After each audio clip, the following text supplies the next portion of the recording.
I'm Becky Fawcett, a mom by adoption, an infertile blonde, a female founder, and a businesswoman. Podcast rulebooks will tell you that your introduction must always be the same for every episode. My guess is mine won't be, especially today because I'm interviewing someone who is the queen of interviews. For most of my life, I tried to be perfect and do what everyone else was doing. And then I tried to have children. And that's the plot twist. Now I actually look for any opportunity to be different. I'm an outspoken advocate who wants to change the world. This sometimes gets me into trouble. Who are we kidding? It gets me into a lot of trouble. But for the most part, it helps me make real connections with real people. Welcome to my podcast, The Fawcett Report. I'm so glad you're here. I want to introduce my friend, Natalie Morales, who you all know. She's a CBS News correspondent and 48 Hours contributor. She's based in Los Angeles. She has an incredible resume, an incredible bio, but the most important things you need to know about her is she is an award-winning journalist and anchor, and she has gotten 3 daytime Emmys. She's gotten a Robert F. Kennedy Award, 3 Gracie Awards, a National Headliner Award.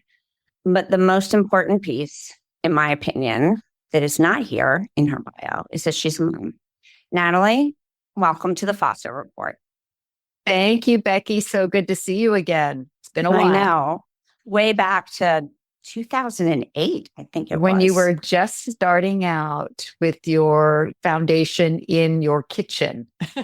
I know. Around basically the kitchen in table. my kitchen. Yeah. Seriously.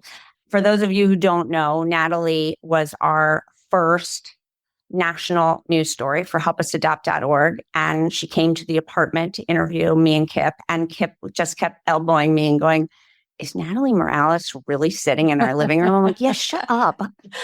You inspired me. We'll get into our story, how we met in a little bit, I think. But it's an inspiring story of how you started, but also how when you reach out in that moment of need, but also reach out to the person who on the other end is maybe mirroring a little bit of what you were going through. And we connected in that way.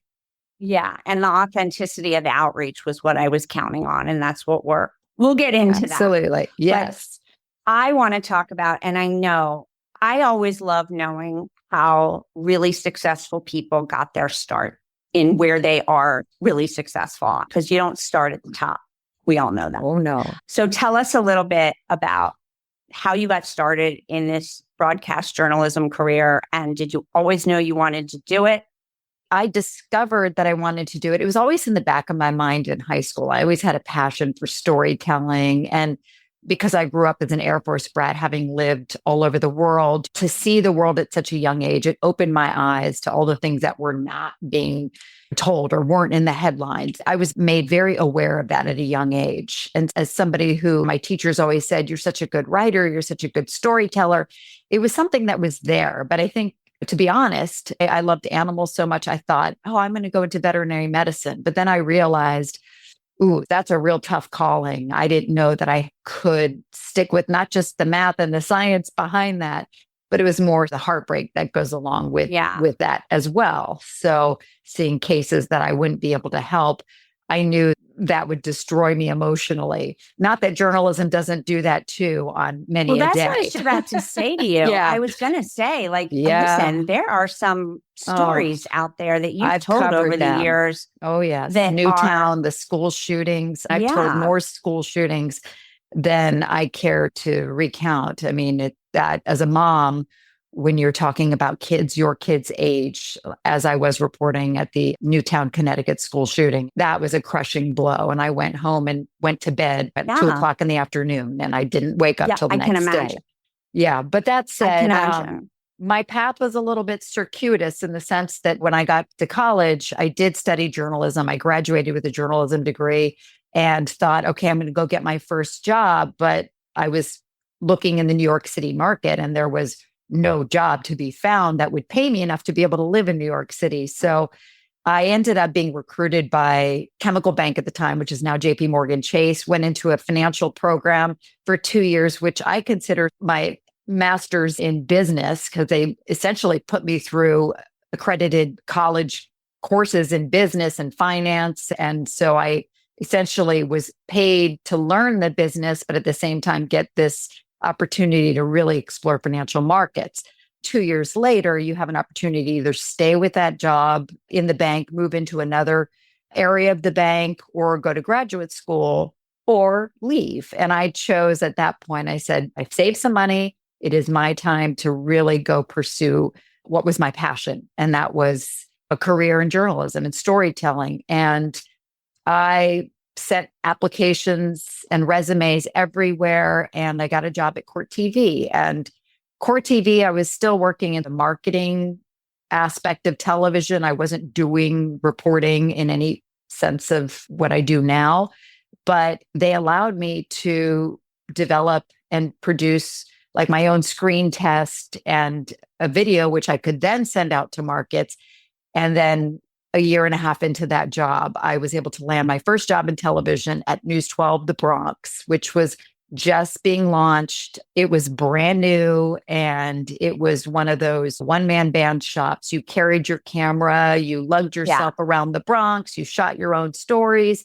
You would go back, write them, produce them, and then anchor them. So it was the best learning experience. And I knew if I could do that, and if I could do every aspect of that job, even learning how to edit videos and to do everything myself, then I figured I can do this and I'm cut out for this.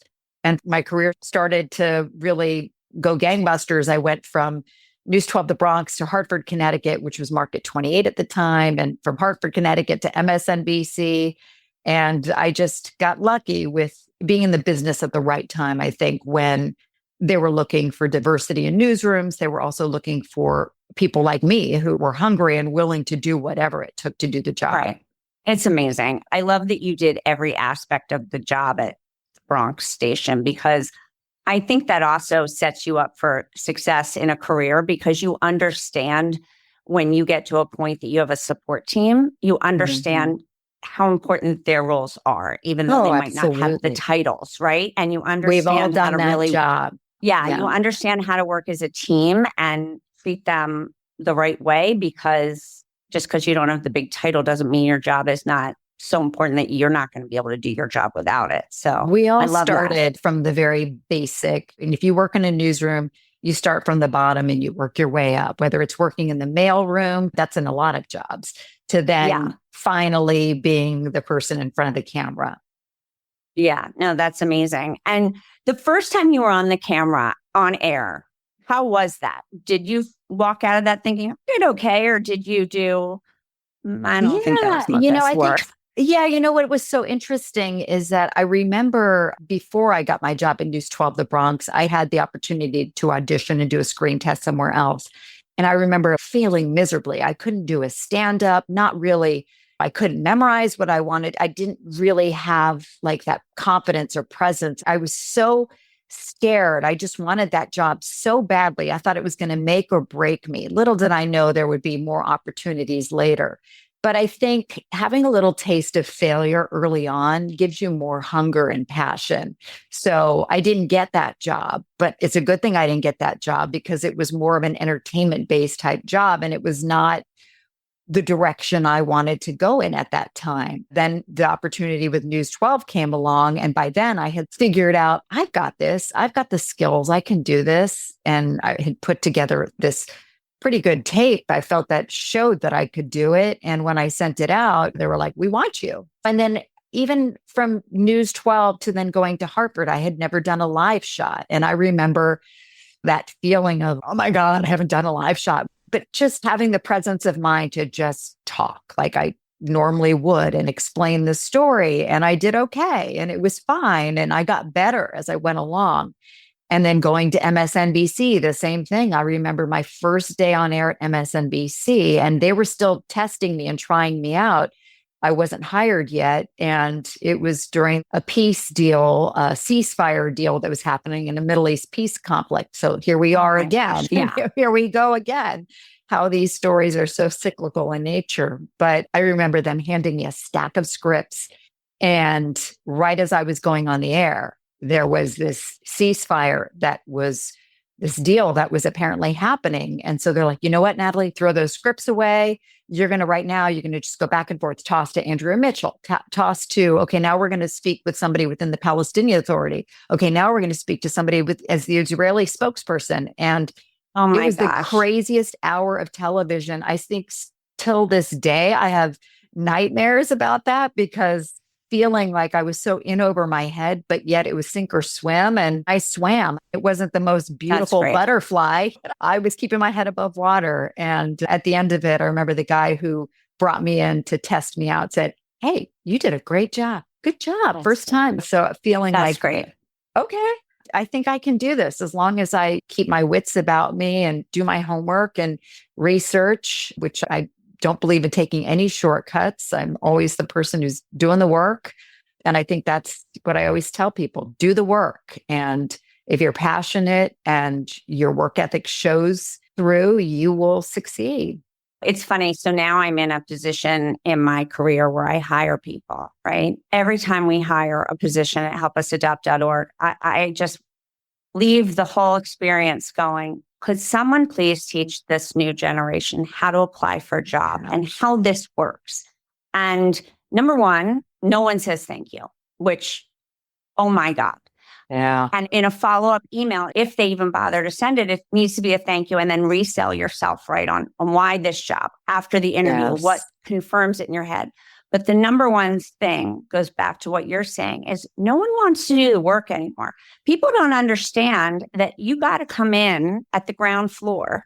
And even if you have a graduate degree, whatever that degree gets you, you're coming in at the ground floor there too. And I don't understand where that memo got lost along the way because being successful is so much hard work. It is so much hard work in order to do it and get the respect of those around you and be in the eye of other people who recognize your talent and say, oh, maybe that person can come work for us. And that's how it's built. And I don't see that a lot today. Yeah, I think people want more shortcuts or this generation has been helicopter parented so much that, listen, we're parents and we're guilty of it. We want our kids to be more successful. We want them to have more opportunities than maybe we did and maybe have to go through a little less of the painful moments that we did. But that said, I wouldn't be where I am today had it not been for failures and challenges. Had it all been handed to me and been easy, I wouldn't be doing what I'm doing. Yeah. You said the job interviews, right, where you bombed it. And I left my dream job. I quit before I almost got fired. And long story short, I should have let them fire me. I didn't know any better. And I interviewed for a job, a dream. And when the HR person met me, they were like, where have you been? Like, holy moly, you're rising to the top of the pile, like immediately. Yeah. And on my last interview with the head guy that was making the decision, it was me and one other woman. He didn't think I was funny. I'm funny. And he didn't think I was funny. He didn't think I was funny. It was the worst, like 16 minutes of my life because he did not think I was funny. He was so buttoned up and didn't even let my personality come through. And I walked out of there and I was like, that was not my best work. I don't know how to react when someone doesn't engage with me. Like I built a whole career on engaging with people. And I walked out of there devastated. And then I started my PR firm in a defensive move, but it was the greatest thing ever happened. I was going to say, but you would never be where you are had it not been for that. And also, had you gotten a job working for a person like that, where would your joy be? Knowing I got to tell you something. This is the funny thing. Yeah. He hired the other person. We crossed paths years later. And he said, I picked the wrong person. And I said, maybe not. I've had a pretty good career. But I go, you didn't think I was funny. Because at that point, I was in a different confidence level. And I go, you did not think I was funny. He goes, an interview is not the time for a joke. I'm like, okay, listen, you picked the right person. It was fine. It's all good. But I did call him on it. I said, everybody thinks I'm funny. Good for you for having that opportunity to then go back and speak your truth. But and speak your mind. It was all these things when they happen to us in our career. It's important, which is why I wanted to talk to you today about specifically yours, because it's so important to know that it's not always going to go right. It's just not. No, and sometimes it's for the better that it doesn't go right, because that just means the right opportunity is somewhere else. And maybe you'll be a little bit more ready for that opportunity because you'll have had a little bit of that edge added going into that opportunity. Exactly. We already know you love to tell stories, but you really do make it look effortless. And you're saying you prepare like a lunatic behind the scenes. What are your favorite stories to tell? Because as you already told us, like you've done shootings and war broadcasting. And I know once we were supposed to do something together, and I think, did Princess Kate have a baby and you had to fly off to London in the middle of the night? Yes. Yes. I think that was a fun story to tell. That was what I call a boondoggle, because I was stuck in London for many days because she was overdue. So it was like 2 weeks of being able to be in London and just on standby waiting for her until she was going into birth. But my favorite stories, actually stories like yours, stories that inspire me, that are real, that are authentic to the core, about real people who are doing incredible things. And it's interesting that a lot of my subjects of my stories, I end up having an ongoing conversation with years later, because I don't think once you meet somebody who inspires you and you tell their story, you still have that connection with them. One of those people was Augie Nieto, who was diagnosed with ALS at the prime of his life in his late 40s, but he was the founder of Life Fitness, the first electrical workout machines, the bicycles at the gym, Octane Elliptical Fitness, all of that. Those were his companies. So here he was, a billionaire at the time, who then has the worst diagnosis imaginable. But yet, what did he do with it? He took that and said, I know how to raise money. And I know I have a huge, vast network of people who are influential in the fitness industry, who are very motivated by health and wellness, of course, because that's what they do. And look at me, look at what happened to me. So I'm going to use this opportunity to raise money and do for research for ALS funding. He created Augie's Quest, raised multiple millions of dollars later towards helping with research, and has made such a huge difference. He sadly passed away about 2 years ago, but he lived with it for many years. I believe over 17 years he lived with ALS, and would send me emails by typing with his big toe or using this machine called eye gaze, which reads your retina and does a retinal scan. Gosh. Yeah. So I was able to tell his story many times, which I think allowed people to see how you can live with a debilitating disease, but still inspire. Those are the stories that really get me. Somebody who never thought he would be in that situation, found himself in that situation and did what he could with that. And your story, frankly, is so inspiring. And we'll get into that. I'm not a billionaire, though. I wish I was a billionaire. Yeah. I could have funded raised a lot of money to help people create families. That is inspiring.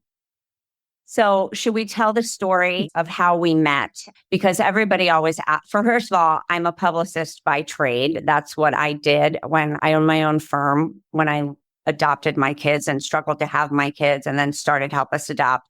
But I was at home working one day and had always watched you on the Today Show. And I have whatever connective problems in my brain, ADHD, God knows what. I can't work in silence. So the TV is always on when I was at home. Now I'm in a real office and I have to pretend like I'm a grown-up.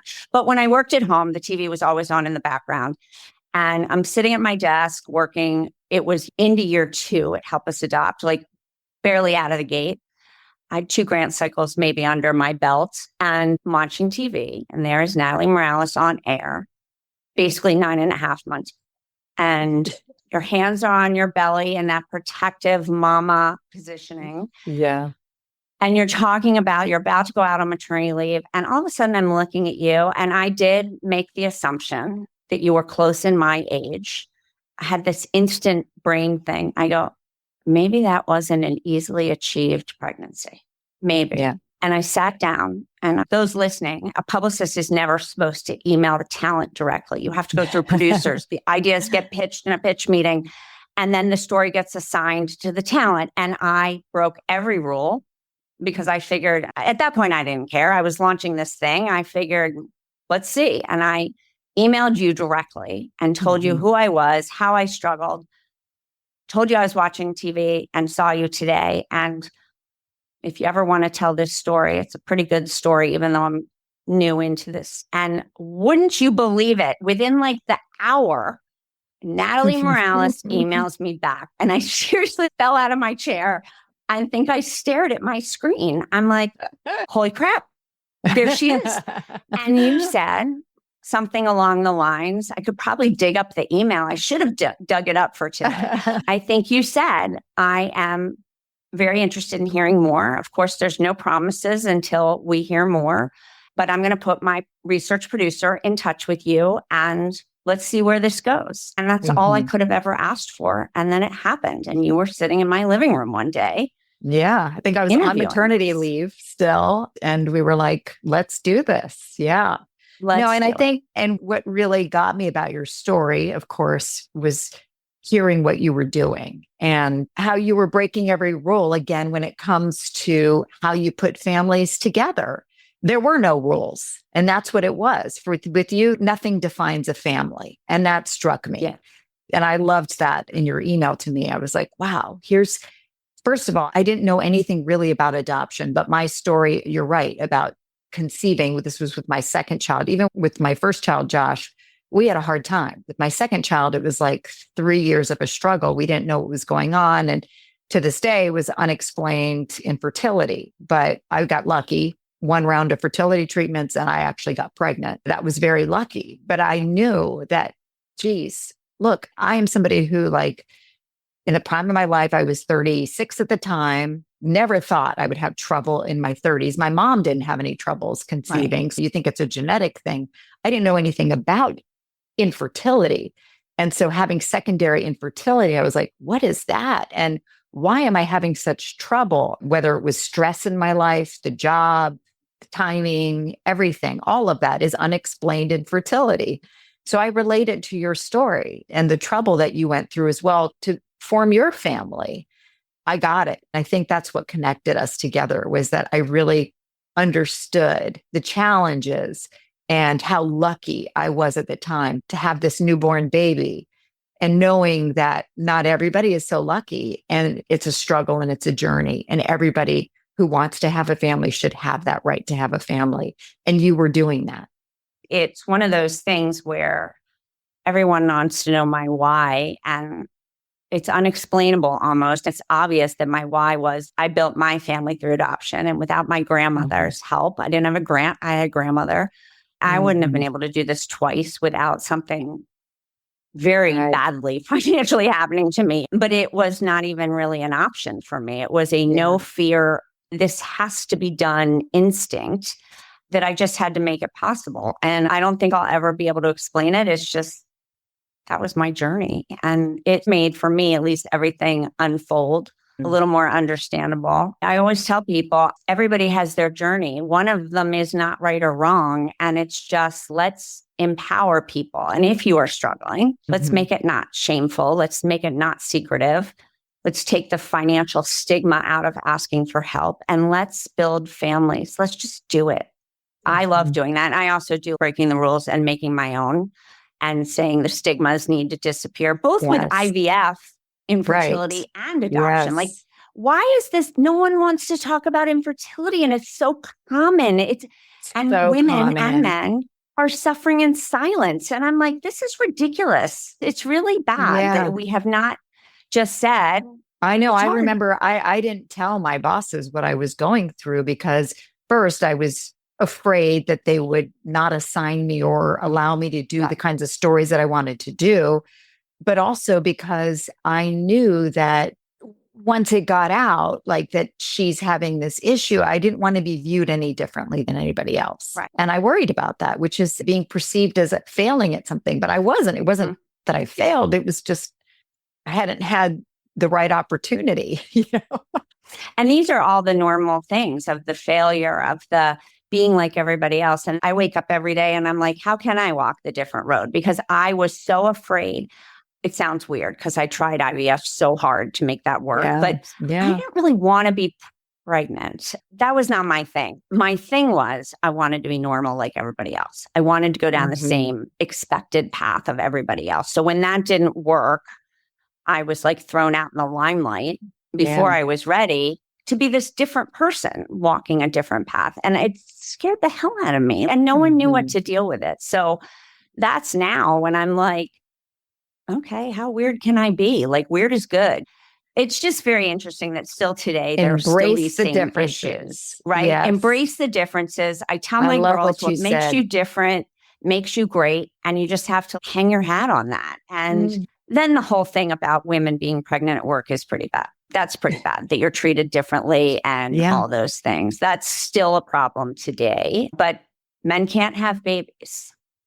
And they're the ones making decisions. Yes. They can have babies in different ways now, as we all know. Yes. Surrogacy and gay male couples, but it's not impeding their performance every day with being pregnant. So it's a little different thing still. But anyway, I go off on a tangent. It happens. But anyway, I think one of the most interesting things that I know about you, and maybe not everybody else knows about you, is that you have this sort of fascination with true crime stories. Yeah, it's become a career for me. First at Dateline, now 48 Hours. But it really, again, it comes down to these are real people's stories about, again, not knowing necessarily what was happening in that time. And they're oftentimes victim stories, sometimes survivor stories. But what I love is really the ability to give people some hope that there's some form of justice at the end of the day with these stories. And also when you tell somebody's family story about their loss or their tragedy, they let you in a way that not a lot of people do. And it's really to honor that person in their lives that they've lost. And so there's a real vulnerability. I consider it an honor to be able to tell their stories. And hopefully it inspires people, but also educates people on how not to be a victim. When I've watched your stories, I think people are just, in telling their stories on this subject matter, is like the world maybe made a preconceived decision about the story and they never got to really tell their side of it. And sometimes I feel like people say the world doesn't need to know, but I think in some of these instances, it is important that the people you interview share their side of the story. I think it's really important. Oh, yes. And I've done stories where people have been wrongfully convicted and they've spent years behind bars only to then finally have the opportunity to tell the truth of their story and to see freedom at the end of the day. It's important to tell their stories. I think what I love is also the opportunity to do a deep dive and tell something that is more than like a minute and a half or 2 minutes, which is normally the allotted time you get on network television. So the chance to almost do a mini documentary week to week is what I think drives me. It's more storytelling involved that way. No, it's really cool. I love watching those stories. Hopefully they're good endings. But I love reading books that are like the suspense legal thrillers too. So you just bring it, the real stuff to life versus the fictional stuff to life. So it's cool. Now, tell everybody a little bit about your career. Started in New York. Now you're in LA. Two very different places to live and work. And talk about the difference and what you missed about New York, what you love about LA. If you could merge the two, in the middle, I think we'd have the perfect city. I think so. Maybe 3,000 miles, 1,500 miles each way. We might have the perfect city. Yes. So in 2016, I had the chance to come out here to work in Los Angeles, still with the Today Show, also with Access Hollywood. And at that point, my oldest was going into 7th grade. My youngest was going into 2nd grade. So it was an opportunity to reshift and to redo life in a different way. And I'd been coming out to LA for years on assignment here for the Today Show. And every time I would land over at LAX, I'd just look around and just be like palm trees. And it's just, everything seems so nice here and warm and beautiful. I've since come to realize LA has many climates, even though it's not 4 seasons. We have lots of variations of seasons, including fire season, which we just went through. I don't want to go through that again. But yes, I just love life here. And it was a chance for my family to start over, I think. And I needed the change. I'd been doing morning television at that point from News 12 The Bronx to Hartford to then coming here to Los Angeles. I'd been doing morning television for so long, 16 plus years, and then tack on the years coming here to Los Angeles. And so I needed a change. It was the right time for my family. Everybody thrived, loved it. My kids now, my oldest is now at college here at the University of California, Santa Barbara, UCSB. And my youngest, when I talked to him about college, I'm like, do you want to look at the East Coast? He's like, no, I want to stay here. It's interesting how they grew up one way. They grew up born and raised in Hoboken, New Jersey, and then moving here allowed them to see a whole other way of living. And they like it. It worked out for everyone. My husband's company, he was able to move here. Great. I'm an outdoorsy person. So for me, it's the opportunity to really embrace all the things that I love to do when I'm not working. Yeah, you are quite athletic. I don't think people know that about you, that you are like a superhuman athlete. No, I mean, I used to be a marathoner and all of that. In your 50s, your body breaks down. Yes, it does. It does break. I don't think we're going to have time for every single question I want to ask you, but I think one of the most important things, it's a twofold question, is how has the news world changed for women over the span of your career? And if someone is listening who thinks, I really want to do what she did, what's the best piece of advice you could give them? First thing I'd say, how has the news world changed? I feel like it's 3 steps forward, 2 steps back for women. There are so many more of us, thank goodness, in newsrooms, so many more of us in control rooms making decisions. I mean, my first few jobs, it was mostly men in the control rooms and men doing the hiring. And now it's women who are doing that, which is great. There's a lot more understanding that you can have some work-life balance, even though when you're first starting out as a reporter, there's not much. But as I said, I was scared to tell people about my infertility troubles. I was also scared to tell people when I was first pregnant because it happened to be during the war in Afghanistan. And at that time, I was like, I don't want to, again, not be thought of for assignments or for people to make that a knock against me. And now I think women are very open and they can do that more. That said, would it still preclude you from going to Afghanistan to cover things? Yes, but probably for the right reasons if you're newly pregnant. But I think there are a lot of things that have gotten better for women. But also, we are still in a world where I feel like women, we are always having to prove ourselves a little bit harder, a little bit more. We're challenging ourselves in different ways. We're almost equal. I want to say we're equal, but I feel like we're still not being paid equally. So we're climbing that ladder. It's still a ladder, though. And, it's what funny would I work in more of an entrepreneurial world than you do. And my staff always laughs because I have been known to say when either dealing with like my payroll company or something, or even in a meeting. And I now say, and my husband makes fun of me because I don't know how you get away with that. I always say, if I was a man, we would not be having this discussion. Mm-hmm. And I get away with it in the entrepreneurial world, but it could still someday backfire in my lap and I'll deal with that when it happens. But it really is interesting, some of these conversations out there as a woman, even when you're successful at a senior level. Yeah. That as you get older, I sit here and I'm like, you would never say this to a man. Come on. No way. Or you would never ask those questions. Sometimes the questions that are asked, you would never ask those questions. And even appearance, working in television, as you get older, you worry about, of course, okay, now I'm starting to look older. And then people start making comments, the judgments. Whereas if a man gets a little gray and salt and pepper, all of a sudden he has gravitas. Yeah. So we're viewed differently still. I hate to say it, but we are. It is. It is. That I just went to an event recently where my friend leaned over and goes, I think we're the oldest women in the room. And I go, I'm older than you are. I'm okay with that now. Like, I think we're the most experienced women in the room is the that's way. It. Yeah. I know what my almost 55 years brings me. I know what I bring to the table. You might not like it. It's a whole different story, but I know what I bring. And I think that is a new thing for women in our generation, because I don't know that women in the last generation were allowed to say that in their 50s. I don't think you were done. No. And I think now it's a good selling point because you're like, you can hire someone for less, but that's what you get. You get less. And you do. You do. So it's a very interesting thing. So if someone wants to get into this, they're Yes. graduating from college or they're in a job that they don't, in a financial career perhaps, and they're like, I don't want to do this. What's the best piece of advice you could give them about getting into journalism? Well, first, make sure you do want to do this. Whatever it is you want to do, make sure you're 100% passionate about that job, that it really is something that you're willing to go get coffee.